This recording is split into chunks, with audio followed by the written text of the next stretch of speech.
Listo, perfecto. Entonces vamos a iniciar. Vamos acá. A ver, mi camarita. Bueno, muy bien, bienvenidos a todos. Para los que no me conocen todavía, mi nombre es Ricardo Aldana. Yo soy en este momento el presidente de la Asociación Colombiana de Morfología. Y el motivo de este webinar es darles la bienvenida al congreso que vamos a desarrollar la próxima semana en la Universidad de La Sabana, días lunes, martes y miércoles, lunes desde las 2 de la tarde, martes y miércoles de 8 a 6 de la tarde, donde están pues todos cordialmente bienvenidos. Si ya están inscritos, pues los esperamos con mucho gusto. Y si no están inscritos aún, pues la invitación es a que lo hagan prontamente, porque van a tener pues, muchas más presentaciones como esta que ahorita el doctor Edward nos va a permitir y nos va a compartir. Quiero compartirles simplemente para darles la bienvenida, compartirles un par de cositas referentes al Congreso. Voy a compartir acá un segundito mi pantalla. Y simplemente quiero recordarles, sobre todo a los que están aquí como estudiantes, que dentro del Congreso tienen una opción y es que pueden inscribirse en diferentes elementos, en diferentes talleres y concursos que vamos a tener durante el Congreso. Entonces, para que por favor revisen la página, aquí está el link para que se puedan registrar en los eventos del Congreso y también van a encontrar el link para encontrarse aquí en la parte del cronograma para inscribirse en los talleres. Los talleres pues tienen un cupo limitado, así que los invitamos a que se registren lo más pronto.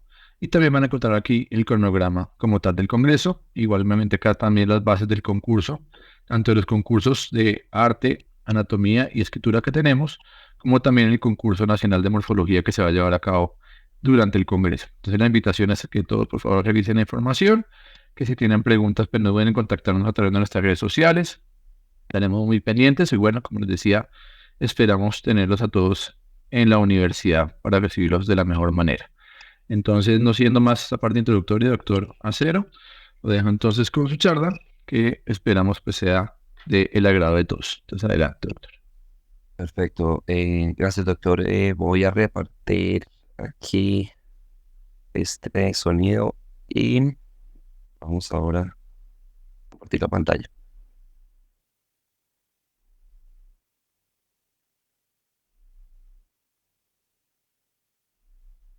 Perfecto. ¿Me verifican?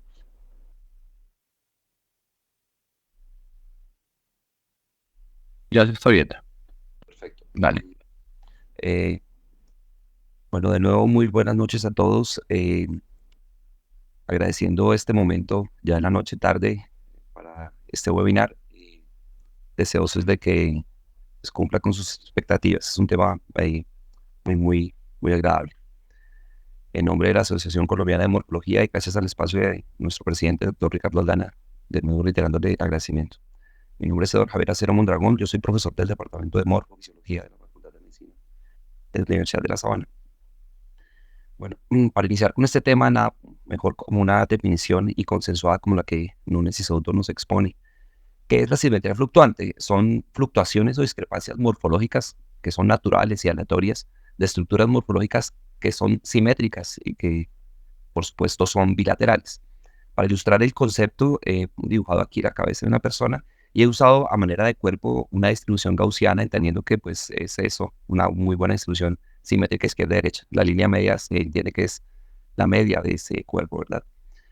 Y quiero decirles que si tomamos este cuerpo, es longitudes, volúmenes, densidades, áreas, lo que queramos medir en mi cuerpo izquierdo y que se repitan en mi cuerpo derecho o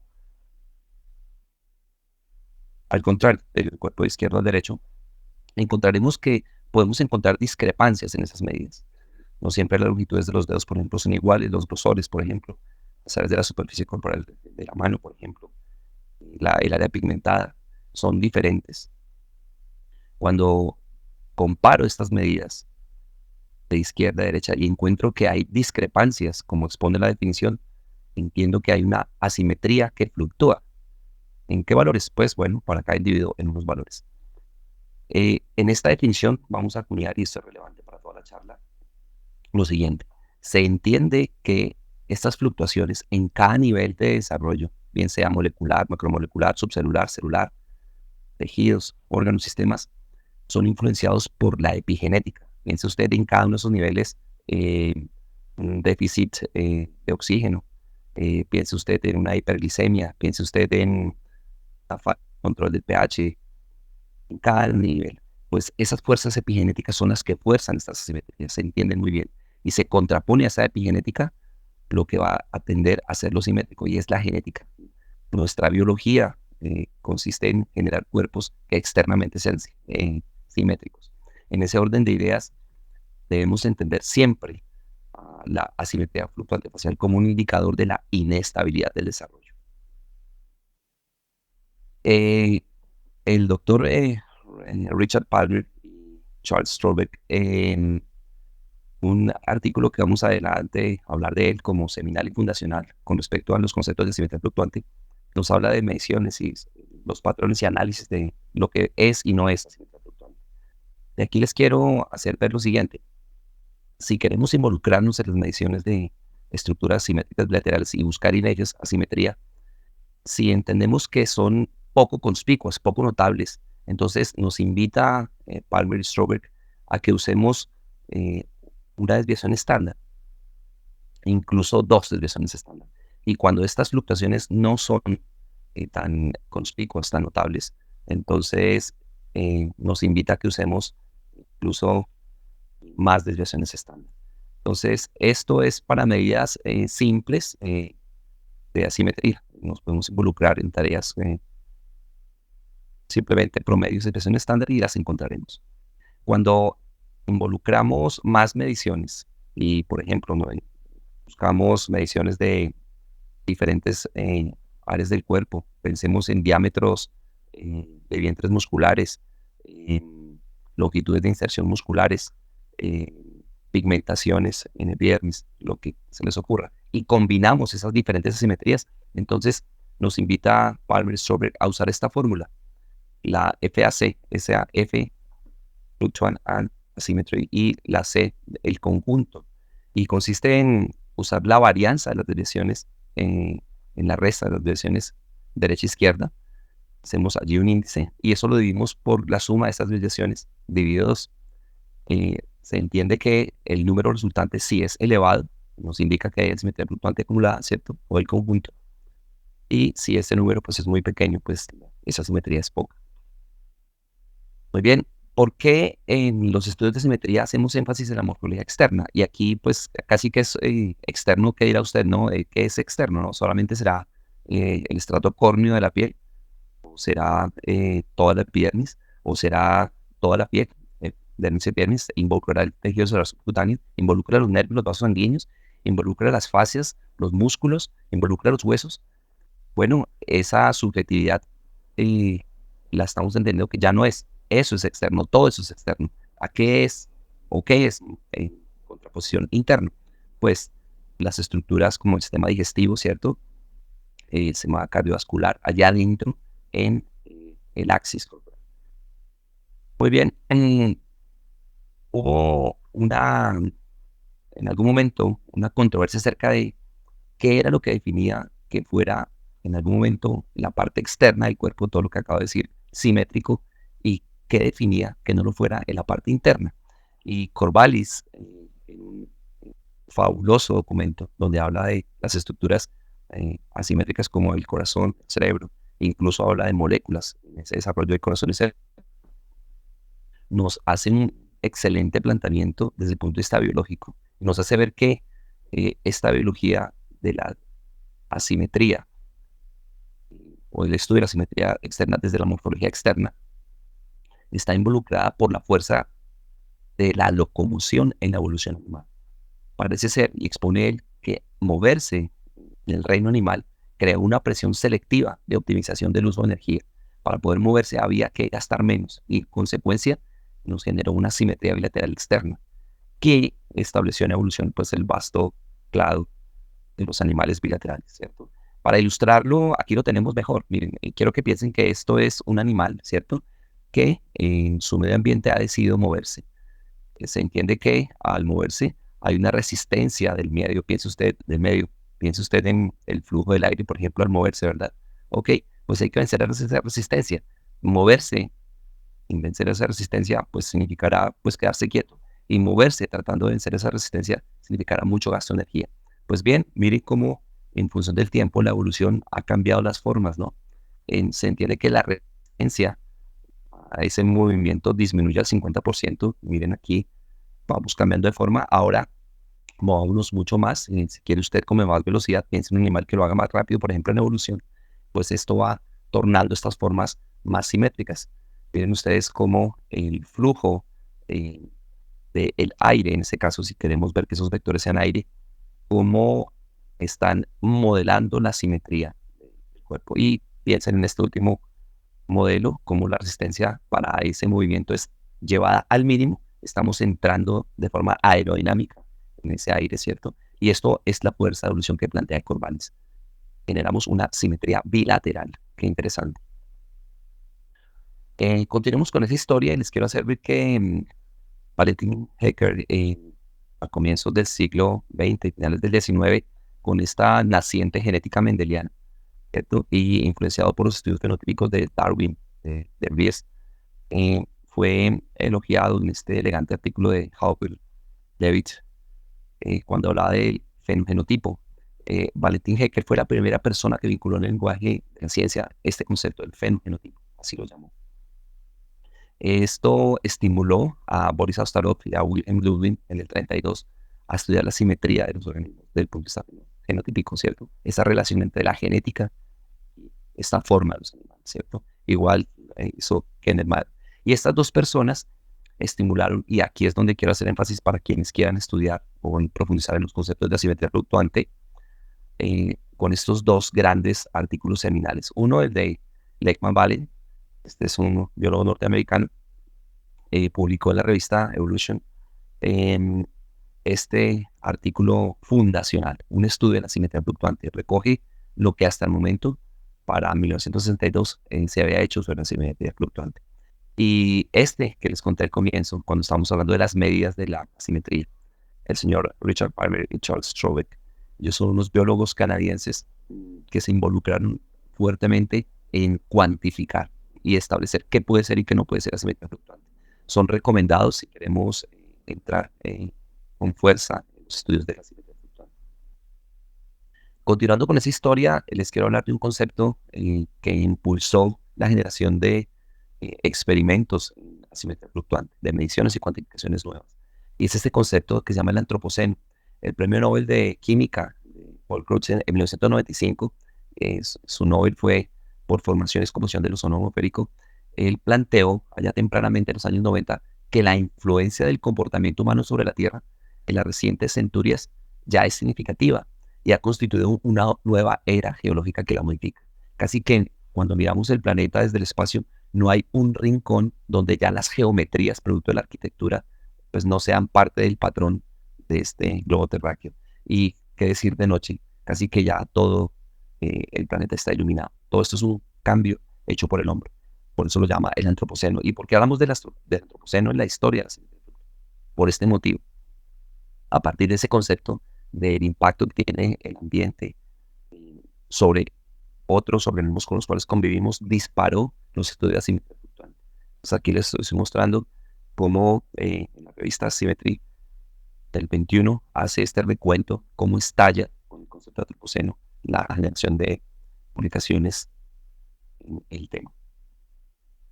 Bueno, a continuación, bueno, hemos superado como la primera partecita de nuestra charla. Les quiero hacer la importancia de los estudios de asimetría fluctuante en diferentes contextos. Ese es el primero, en el contexto de la variabilidad genética.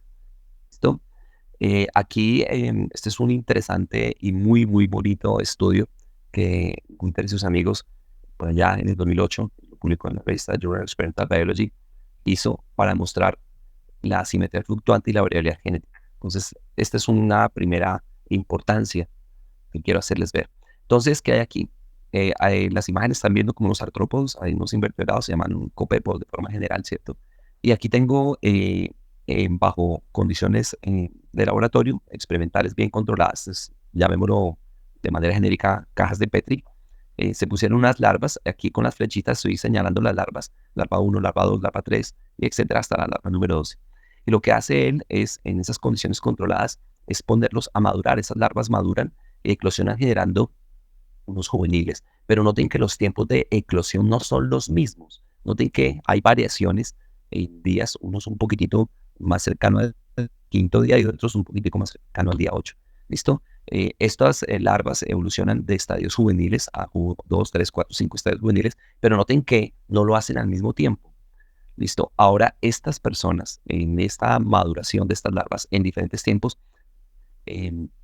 midieron artejos de estos copépodos, vean ustedes longitudes de las colas, piensen ustedes los tarsos, qué sé yo, y han notado que en esa maduración que sucedió en diferentes momentos del tiempo para cada larva, se empezó a expresar la asimetría. Y aquí está la importancia de la asimetría en el contexto de la variabilidad genética. El mismo fenotipo puede mostrar niveles diferentes de asimetría fluctuante. Esto ayuda a comprender la diversidad genética y la estructura de las poblaciones. Esa es una importancia de la asimetría fluctuante. Veamos otra importancia. Mire como respuesta al estrés ambiental, biodiversidad, conservación, estudios de poblaciones y ecología de poblaciones. Aquí tengo un pez, ¿cierto? Y este pez está señalando con el número 3 una línea que los investigadores midieron. Esta línea va desde la porción más posterior del ojo hasta el origen de la cola. Vamos a llamar a esta línea la línea lateral que va, como acabo de decir, desde el ojo a la cola. En estos peces, esta línea coexiste izquierda a derecha, ¿cierto? De un lado y del otro lado. Y fueron medidas en diferentes ríos que llegaban a un lago en el estado de Georgia, Estados Unidos. Aquí tengo el río de Kendall, aquí tengo el río Randall, aquí tengo el río Dossier, bueno, aquí el río Wood. Estos ríos tienen estos peces. Los investigadores miraron la longitud de esta línea que acabo de plantear al comienzo y encontraron que esta línea, cuando era medida en el río Bull, la mostraban los peces con mayor asimetría izquierda y derecha. Sin embargo, aquellos que estaban en el río Randall no la mostraban tan asimétrica. ¿Qué nos quería demostrar? Que era evidente que en las asociaciones que ellos establecieron, el río Randall era menos contaminado, menos urbanizado en sus riberas y el río Bull lo era mucho más. Aquí estamos viendo cómo entonces la asimetría, como les hago ver la importancia, en respuesta al estrés ambiental. Aquí nos ayuda a comprender cómo responde la biología a los cambios del ambiente y cómo puede adaptarse y verse afectados por ellos. Veamos más importancia. Este estudio muy bonito, un estudio basado en evidencia fósil. Aquí lo que quiere mostrar es, noten ustedes en la imagen izquierda, un dientes de sable, un Smilodon fatalis, ¿cierto? Y abajo una evidencia fósil de un Canis durus, un antecesor del canino actual. Lo que demostraron las evidencias fósiles es que en diferentes momentos del tiempo, ¿cierto? Estos animales tuvieron convivencias en un mismo home ranch, en una misma área, ¿cierto? En unos momentos del tiempo y en otros momentos no. Cuando aparecen las líneas verticales de color gris, significan las convivencias. ¿No? Aparecen las líneas en blanco, las no convivencias. ¿Y qué encontraron? Que la asimetría fluctuante de la evidencia fósil de estos dos animales, cuando convivían, mostró lo siguiente, que era esa asimetría fluctuante menor para este dientes de sable y mayor para el Canis durus. Esto, en contexto de la biología evolutiva, ahí tiene su importancia. Se vincula, por ejemplo, con la selección del desempeño que influye en la dirección de la evolución y que fuerza los fenotipos. Ellos plantean que quizás estas convivencias, uno fue predador del otro, y esto forzó a que el Canis durus disminuyera su tamaño, nos llevara al canino actual. Más importancia. Vamos a ver como indicador del estrés individual que afecta a lo colectivo. Aquí tengo una región del Brasil. Y en esta región del Brasil, lo que quiere mostrar el mapa, si ustedes miran con detalle, son unos puntos negros y unos puntos de círculos no rellenos. ¿Qué son los puntos negros? Son bosques que no han sido intervenidos, son bosques realmente no fragmentados. ¿Y qué son los círculos que están vacíos? Son bosques que están fragmentados que no hay continuidad entre la línea verde del bosque. Lo que han hecho en este trabajo muy interesante es medir las alas y los tarsos de las aves paseriformes. Y encontraron que Miren ustedes, en A, aquí están las alas, y en B son los tarsos de esta ave. Y como aquellos paseriformes que estaban en la foresta continua, donde no estaba intervenido el bosque, las asimetrías fueron menores. Lo compararon con aquellos paseriformes que estaban en los bosques fragmentados y estas asimetrías eran manifiestas. Aquí otra importancia, los organismos con altos niveles de estrés. Se entiende que el bosque fragmentado significa no continuidad, por ejemplo, de áreas de reposo, nuevas zonas de comida, etcétera, etcétera. Esos organismos con alto nivel de estrés durante su desarrollo muestran una mayor asimetría fluctuante, atenuando entonces su mejor expresión genómica. Eso, de manera individual, se entiende que afecta a lo colectivo. Exponen ellos cómo estos paseriformes tienen menores tasas reproductivas. Muy bien, aquí ya hemos pasado a la mitad de nuestra charla y les quiero contar que la asimetría de la morfología médica tiene mucho que decir. Y aquí empieza mi invitación. Varias direcciones. Veamos. La importancia para la morfología médica. La variabilidad genética, como se nos hizo ver en ese momento, los mismos fenotipos pueden mostrar niveles diferentes de asimetría fluctuante. Eso ayuda a comprender la diversidad genética y la estructura de la población. Lo que tenemos aquí con colores son los cromosomas, los alelos del par 1, par 2, par 3 y así hasta los pares sexuales XY o XX. Y lo que está mostrando es un estudio ampliado del genoma en el cual hay variantes genómicas que estadísticamente están más asociadas unas a otras a un rasgo patrón. Aquí estoy mostrando en un logaritmo, ¿cierto? En qué genomas, por ejemplo, se está mostrando en el genoma de los alelos número 2, cómo hay una estadística mayormente asociada. ¿A quién? Vamos a verlo aquí. Miren, lo está mostrando a la presencia de la expresión de un gen del desarrollo que se llama el PAX3. Los genes de la caja homeótica expresan un factor de transcripción PAX3. Esta es una invitación para entender que ahora los fenotipos los podemos y los debemos ver desde la variabilidad, desde la simetría fluctuante. Miren ustedes lo que han hecho en este estudio. Han mirado en esta variante genómica para simetría fluctuante desde la forma del cabello, la inserción de los vellos en la barba, ¿cierto? La distribución y cantidad de cejas, ¿cierto? Incluso si es solamente una ceja, la inserción del pelo en el temporal y la presencia de las canas, ¿cierto? El color del pelo, incluso el patrón de la calvicie. Estas asimetrías fluctuantes nos están mostrando esa diversidad del genoma. Nosotros simplemente a veces pasamos por encima de estos detalles y los describimos como simplemente, o no los describimos simplemente. Tenemos que hacer énfasis de que estamos hablando de expresiones de la variedad genética de lo que estamos viendo. Tenemos que ir allá. Esa es la invitación. Miren aquí en este mismo artículo cómo nos expone, hay una diversidad de esta expresión de los estudios ampliados del genoma de las áreas que cubre el trigémino. El área frontal tiene sus variaciones, el área del maxilar tiene sus variaciones y el área de la mandíbula tiene sus variaciones. Ya se pueden relacionar genes particulares en esas variaciones y este resumen aquí lo tenemos en la cara. Richmond lo ha expuesto, la genética de la cara. La invitación es, mire, ya tenemos genes concretos sobre los cuales trabajar, particularmente por lo que he trabajado, el gen PAX3. Me gusta porque es un gen que se expresa en el ectodermo convencional, en el neuroectodermo, en las células de la cresta neural y del sistema musculoesquelético. Y nos habla de los patrones simétricos de esa dispersión. Aquí, noten ustedes, está mostrando, si miran la flechita, habla de ese fenotipo de esta región anatómica llamada el nasion. Qué interesante. Continuamos. Les quiero contar que mi interés particular por el PAX3 he detectado en el Banco Genómico del Instituto de Salud de Estados Unidos, NIH, que hay ya demostrados 3 polimorfismos. Hay 3 polimorfismos de este PAX3.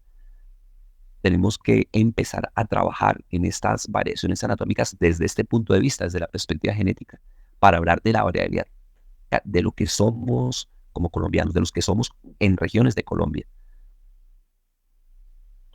En ese intento, en el Experimental Biology del 2019, llevamos un trabajo de una variación anatómica que encontramos en el sartorio. Miren a la izquierda, un sartorio con dos vientres musculares. Se insertaban en el mismo lugar, en la pata de ganso, pero dos vientres musculares.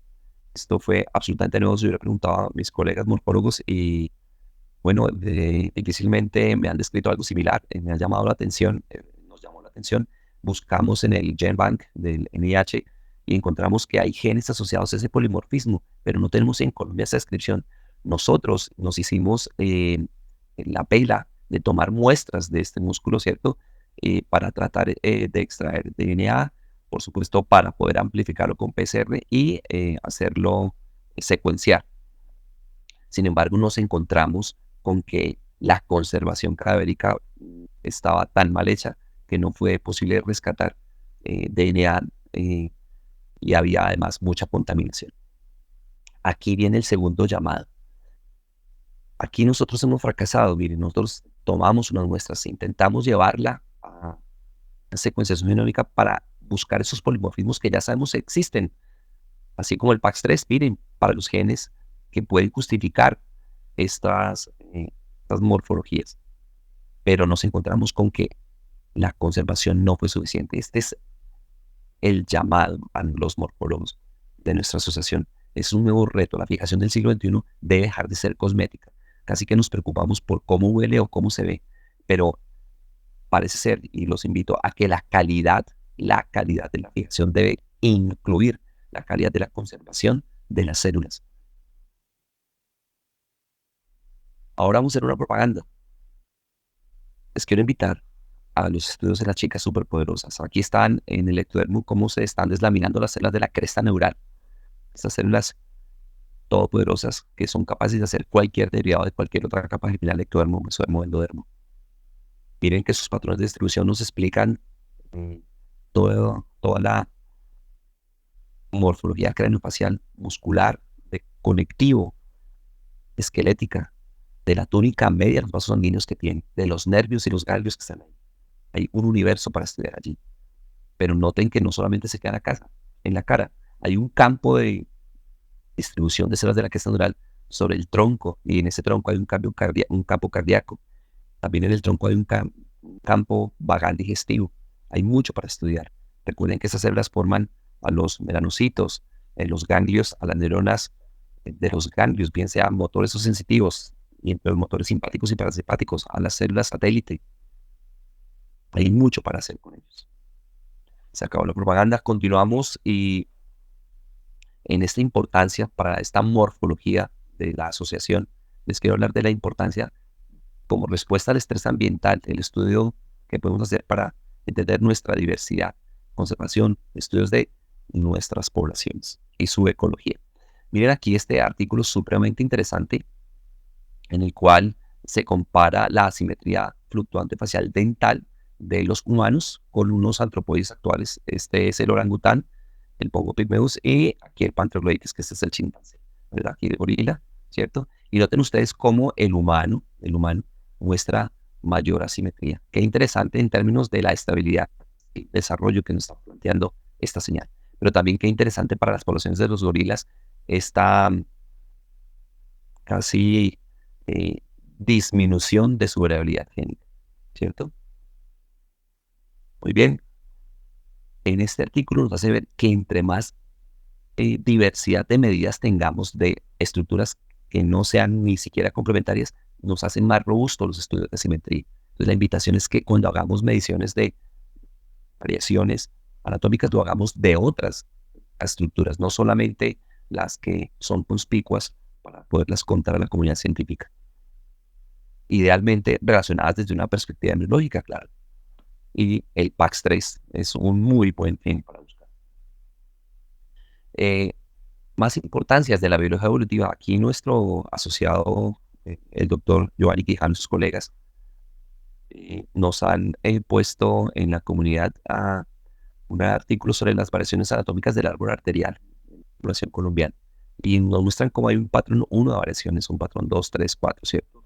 Pues les quiero contar que en el contexto evolutivo, eh, los arcos aórticos tienen una evolución, tienen un contexto filogenético que contar. Cuando nosotros nos encontramos con estas variaciones arteriales, las describimos en términos de la longitud de los diámetros, las ramas, etc.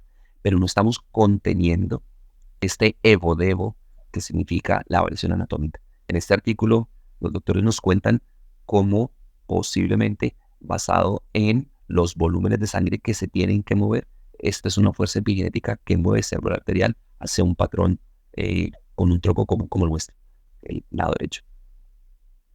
Más importancia en esta asimetría para la Asociación Colombiana de Morfología como indicador de estrés individual, un efecto colectivo. Miren ustedes, en este estudio se estudia la asimetría fluctuante facial humana, ¿cierto? Y encuentran que las poblaciones que son más asimétricas están disminuidas los CD19 y los CD3. Esos son clústeres de diferenciación de los linfocitos B y de los linfocitos T. Y esto es la inmunidad celular y humoral comprometida. Miren cómo las personas con mayor asimetría fluctuante entonces tienen un compromiso de esta inmunidad. Y así lo plantean. Sigamos en esta importancia y les quiero hablar del desempeño. Miren cómo los organismos con mayor asimetría fluctuante tienen a manifestar menor performance ante el reto atlético.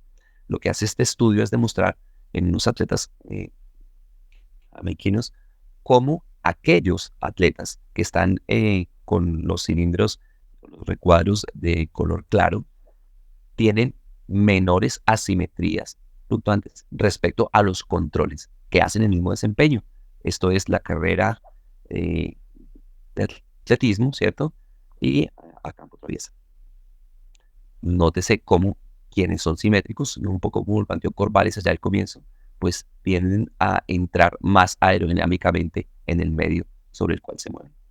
Muy bien. Y ya cerrando, les quiero hacer ver la simetría como un relativo de la salud individual y también las intervenciones. Noten ustedes, aquí estamos mostrando el miembro inferior en su vista posterior y estamos viendo a los músculos isquiotibiales semitendinosos y membranosos. Y noten cómo a la derecha hay unos tamaños, se notan un poco asimétricos. Bueno, entonces en estos artículos nos cuentas cómo un umbral de simetría muscular mayor al 15% se relaciona con un aumento de lesiones. Miren cómo nos sirve para hacer intervención, incluso para promover salud, prevenir la enfermedad. Comprender los umbrales de simetría nos ayudan a crear pautas básicas para ayudar a predecir y prevenir lesiones, o también para hacer readaptaciones y mejorar el rendimiento. La simetría muscular puede indicar compensación después de la recuperación. Veamos, y para cerrar, uno de sus futuros. Les quiero contar que el diagnóstico imagenológico por inteligencia artificial es una realidad, bien sea por Machine Learning o por Deep Learning. Este estudio nos está mostrando cómo la palabra asimetría es clave de esta forma. Veamos. Aquí están viendo una pelvis, ¿cierto?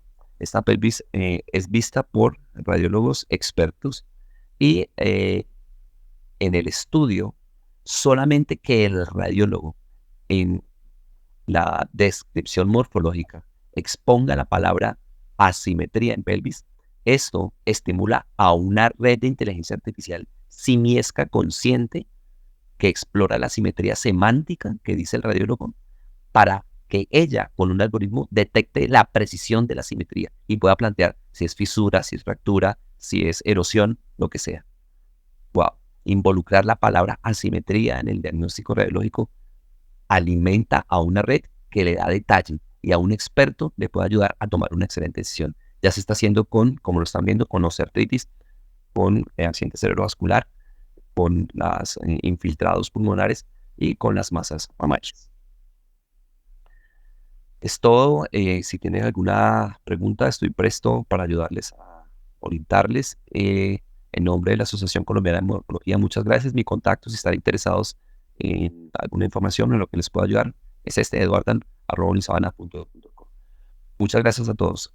Estimado doctor, en sus manos. Muchas gracias, doctor Acero. Entonces estamos pendientes si hay preguntas por el chat o si alguno quiere de pronto levantar la mano y lo habilitamos aquí también. De pronto el audio para que pueda hacer la pregunta. Profe Gerardo.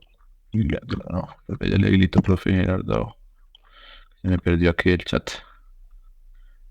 Ahí lo voy a habilitar, profe, el audio para que pueda hacer su pregunta. Voy a habilitar su audio, profe. Bueno, aprovecho para saludarlos y felicitarlos, pero me había equivocado, iba a aplaudir y le di fue a la manito de levantar la mano. Pero no, Perfecto. muy interesante la charla, me mueve ideas en mi cabeza. Yo también trabajo morfometría microscópica y me dejó un par de ideas por ahí que puedo hablar después con Edward allá en el Congreso. De verdad, muchísimas gracias. Bueno, muchas gracias, doctor. Bueno, voy a permitir aquí Impulsado sus ideas. Muy bien.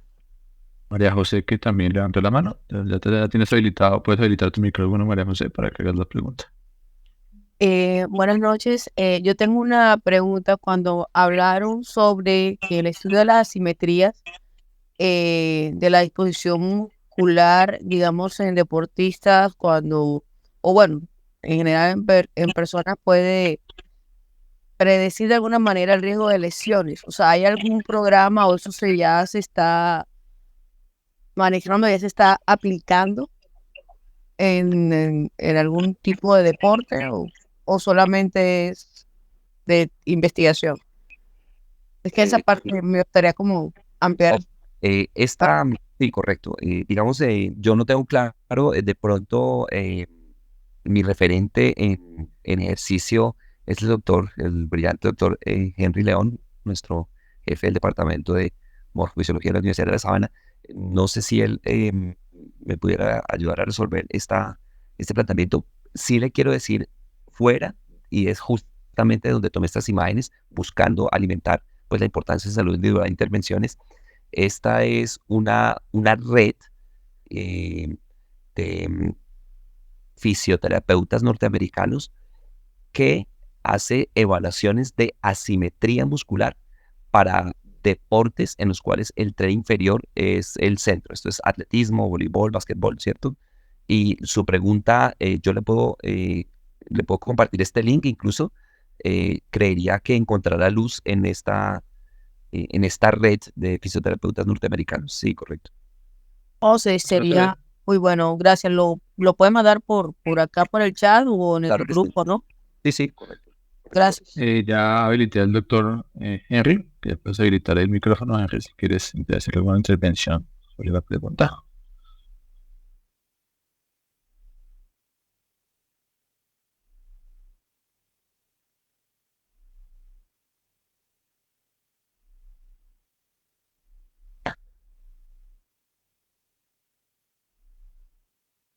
Ponte su micrófono.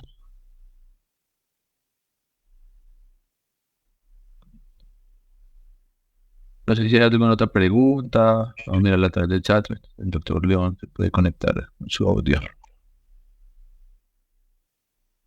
Dante Profilina. Tenemos el letrero activo.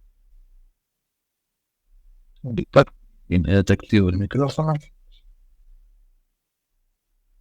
Ya tienes activo el micrófono, Lina, si quieres hacer intervención. Hola, buenas noches. Buenas noches. Muchas gracias por la presentación, profe. Muy chévere. Yo nunca había escuchado sobre este tema, pero no sé, me da muchas respuestas que siempre había tenido. Yo trato niños prematuros y bebés desde la fisioterapia y quería preguntarte si de las revisiones que has hecho has encontrado algo específicamente en la cadera. Porque si bien es cierto que hay un componente contextual que puede afectar la cadera, también hay un componente, pues, congénito, tal vez genético, de cuando hay displasias de cadera. Sí, doctora, le quiero contar que desde el desarrollo sí hay muy buena información. también le puedo compartir información al respecto. Y el enfoque es el siguiente, doctor. Resulta que el esqueleto axial, esto es pues desde el neurocráneo, viscerocráneo, columna, esternón, costillas, vamos en columna hasta el sacro. La expresión génica que está allí es dependiente del mesodermo paraaxial, exactamente del dermotoma y esclerotoma de ese mesodermo. Y el ilión, isquion y pubis, ¿cierto? Esto es Sí. una expresión embriológica del mesodermo lateral. En el desarrollo de estos encuentros de dos mesodermos que son distintos, favorecen cuando hay asimetrías, el favorecimiento de lo que expone la embriología, proclividades a displasias, esto que en fisioterapia le puede llamar la atención. Entonces le quiero hacer ver que es el encuentro de dos mesodermos en la cadera que por una genética propiciada por una necesidad del desarrollo no sucede bien. ¿Me explico? ¿Me hago entender? Y sí, muchas gracias, muy chévere. Sí, Nos sí, no hay. vemos en eso. Perfecto, muchas gracias. Bueno, creo que el doctor León ya está aquí. A ver si puedes intervenir. Sí, no A ver sé, si- Ricardo, si ya- se ya. escuchan. Ya, ahora sí te escuchamos. Sí, señor. Bueno, perfecto. Doctor Edward, muchísimas gracias por la presentación. De verdad que escucharlo a usted es todo un placer, sin lugar a dudas, Gracias. sobre todo en estos temas muy interesantes. Y el comentario que se hacía hace un momentico en relación al ejercicio físico y los imbalances musculares. Sí, es un campo de acción muy, muy, muy interesante. De hecho, uno de los principios en el contexto del movimiento humano tiene que ver con el hecho de que nosotros estamos formados por una serie de cadenas musculares que participan en diferentes patrones de movimiento. La marcha es un conjunto de cadenas musculares y dentro del estudio de la marcha, por ejemplo, en deportistas, acá podríamos llenarlo de ejemplos, pero voy a colocar dos muy sencillos muy rápidamente. En la actualidad nosotros evaluamos, por ejemplo, en atletas la distancia de paso y el tiempo de contacto que tiene un pie y el otro a lo largo de una carrera. Pues la idea es que básicamente un deportista, estoy pensando en un deporte cíclico como el atletismo, el atleta cuando corra haga una distancia similar entre el paso, pasando su pisada del pie derecho al pie izquierdo, y que los tiempos de contacto sean muy similares. Sin embargo, cuando nosotros evaluamos en deportistas estos patrones de marcha y encontramos que la zancada con su pie derecho es de 1,20 m, mientras que cuando lo hace con su pie izquierdo es de 1,15 m, y que el tiempo de contacto entre uno y otro también varía en términos de milisegundos, nosotros casi que predecimos a partir de ello lesiones que pueden ubicarse a nivel de la cadera, la rodilla o especialmente la región lumbar. Y muchos de estos patrones de movimiento, esas variaciones, se corrigen con cosas muy simples como el braceo, en donde uno también lo analiza. Entonces el braceo de su lado derecho es un poquito mayor que el del izquierdo y por eso se generan estas fluctuaciones y termina lesionándose. Y lo que uno hace es que corrige en la técnica de carrera, por ejemplo, el movimiento de sus brazos para poder equilibrar esta longitud de marcha. Así que en el caso del deporte cíclico, en este caso, es muy, muy, muy importante tener estos patrones, estos valores de referencia. Y en deportes acíclicos, pues la cosa es más compleja aún. Un tenista, voy a poner aquí un ejemplo, Rafael Nadal, por allá hace unos 10 años, trabajó muchísimo su tren superior en su parte izquierda, él es zurdo para jugar, y había una simetría en extremo poderosísima porque su deltoides del lado izquierdo, los músculos extensores y flexores del codo, su antebrazo tenían una masa muscular enorme en su lado izquierdo, su lado derecho estaba muy descompensado y eso lo llevó a una lesión de su región lumbar, después a la región de la cadera y después a una lesión de rodilla del lado contralateral que en su momento se explicó desde el punto de vista biomecánico por esta asimetría originada obviamente por un deporte claramente asimétrico que es el tenis. ¿Qué tuvo que hacer él en su momento? Parar durante casi 6 meses y dedicarse a hacer un entrenamiento en el que tratara de balancear de la mejor forma posible la masa muscular de sus dos em, hemicuerpos, especialmente de la cintura escapular, con lo cual mejoró de inmediato el dolor de la cadera, de la región lumbar y la rodilla que tenía. Entonces, si en deporte se utiliza, lo evaluamos de manera permanente y es una herramienta fundamental para la mejora de la técnica y para la mejora del rendimiento deportivo. Tremenda explicación, doctor Henry. Un poco, usted me hizo ver en algún momento, voy a llevar la diapositiva donde está em, este vencimiento de resistencia, y quiero que le cuente a los doctores que están aquí en la reunión este concepto de la optimización del gesto deportivo, de la gesta deportiva en términos del consumo de energía, doctor. Creo que allí se ve muy bien la importancia de la asimetría para poder optimizar el uso de energía. Aquí está la diapositiva que le quería hacer ver. Sí, Entonces, sí, sí. Claro que sí, claro que sí, claro que sí. Y esto aplica, digamos que en un contexto, en todos los contextos, en el contexto del vencimiento de la energía en un ciclista que está desplazándose, en donde, por ejemplo, también en Colombia difícilmente se hace, muchos de los ciclistas se evalúan en otras partes del mundo, pero se utilizan, por ejemplo, túneles de viento precisamente para eso, para, en el caso del ciclismo, entendiendo que la distribución de flujos por en mi cuerpo derecho y en mi cuerpo izquierdo tienen que ser lo más simétrico posible y que donde haya una pequeña simetría allí, pues obviamente eso conlleva a un esfuerzo adicional desde el punto de vista energético para el ciclista para poder obviamente mantenerse o mantener las velocidades y el ritmo de carrera que ellos conllevan allí. En este caso, por ejemplo, el pedaleo se evalúa muchísimo un paciente o un atleta en este caso que cuando pedalee haga una ligera abducción de su cadera y que su rodilla, cualquiera de las que sea, se vaya un poquitico hacia afuera en relación a la otra rodilla. Ya de inmediato tenemos un gasto energético superior y linkándolo un poquito con lo que acabamos de decir, también puede haber un mayor riesgo de lesiones. Y ni hablar en los deportes acuáticos. Aquí para no extenderme mucho, pero esto es un elemento que en la actualidad juega un papel muy, muy importante en el rendimiento deportivo, sobre todo en deportistas de alto nivel, por supuesto. muchas gracias, doctor Henry. Usted, como siempre, Gracias. como referente. Muchas gracias. Doctor Edward, hay una pregunta en el chat.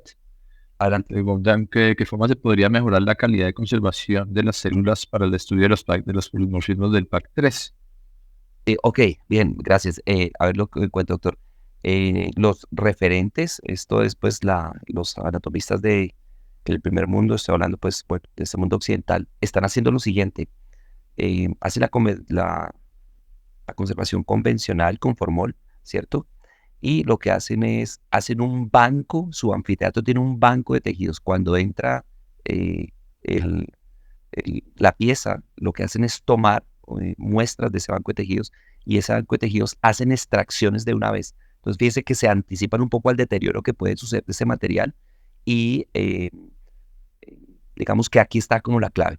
Eh, en, en los países que, pues bueno, no tenemos la posibilidad de generar los bancos, creo que sería más de voluntad de las instituciones hacerlo. Si digamos, en el alto nivel estamos involucrados en hacer investigación transnacional y este tipo de cosas, ¿no? Em, Nosotros he visto desafortunadamente en nuestro medio que cada vez está llevándose el cadáver a la mínima expresión en la enseñanza, ¿cierto? Y como que la fijación ya eh, ni siquiera casi que se tiene en cuenta desde este punto de vista, y solamente lo hacemos, como lo dije en la experiencia aquí, casi que cosmético. Si el olor, si huele bien, si se ve bien, pues sirve, pero bueno, sería entonces a través de cuando entra, tomar las muestras y hacer de una vez las extracciones. Estas extracciones se conservan muy bien en el tiempo eh, en frío, entonces, vaya, hay que hacerlo. Perfecto, muchas gracias, doctor. No sé si hay alguna otra pregunta, alguien más que se levante la mano o en el chat pueden también colocar sus preguntas. Bueno, Nuevamente les extendemos la invitación. Esperamos verlos entonces a todos la próxima semana en la universidad. Aquí parece que hay otra pregunta de Juan Pérez. ¿Existe alguna evidencia que sugiera la relación entre las infecciones víricas con el aumento de asimetrías fluctuantes en poblaciones? No me sorprendería. Es evidente que hay en la biología animal, más que en humana, sí hay muy buenos estudios acerca del estatus inmunológico y las infecciones. Hay patrones de infección bacterianos, virales, por riquecias, ¿cierto? Incluso por parásitos. El mejor modelo biológico que se estudia es en parásitos, pero no me sorprendería. En humanos debería haberlo. Sería cuestión como de tratar de buscarle y pues sí, le invito a, si me escribe a mi correo, puedo hacer una búsqueda algo sistemática y pues, algo podemos encontrar. No es sorprendente en este momento la explosión como lo mostré al comienzo, en los papers sobre la simetría y sus asociaciones y relaciones con otras cosas es muy amplia. Claro, con mucho gusto. Escríbame, doctor, y le puedo hacer llegar información. Gracias, Pedro. No sé si hay alguna pregunta, unos segunditos para mirar si hay alguna otra pregunta. Si no, como les decía, pues nuevamente les damos las gracias por haber asistido a este evento. Igual vamos a compartir más adelante el video para que los que no alcanzaron a conectarse, pues lo puedan ver de manera diferida, porque consideramos que es un tema, como dice el doctor Acero, muy apasionante, en boga en estos momentos y que seguramente va a tener una aplicación hacia el futuro muy fuerte. Entonces esperamos con mucho cariño verlos el lunes con todos ustedes. También disfruten mucho el congreso, que va a tener temas parecidos a este tema, apasionantes, igual que van a generar discusión y ver la morfología, cómo se involucra en diferentes campos. Así que bienvenidos al Congreso Nacional de Morfología y esperamos pronto verlos entonces en la Universidad de La Sabana. Perfecto. Bueno, un gran saludo a todos, buenas noches y bienvenidos a la Universidad de La Sabana. Feliz noche.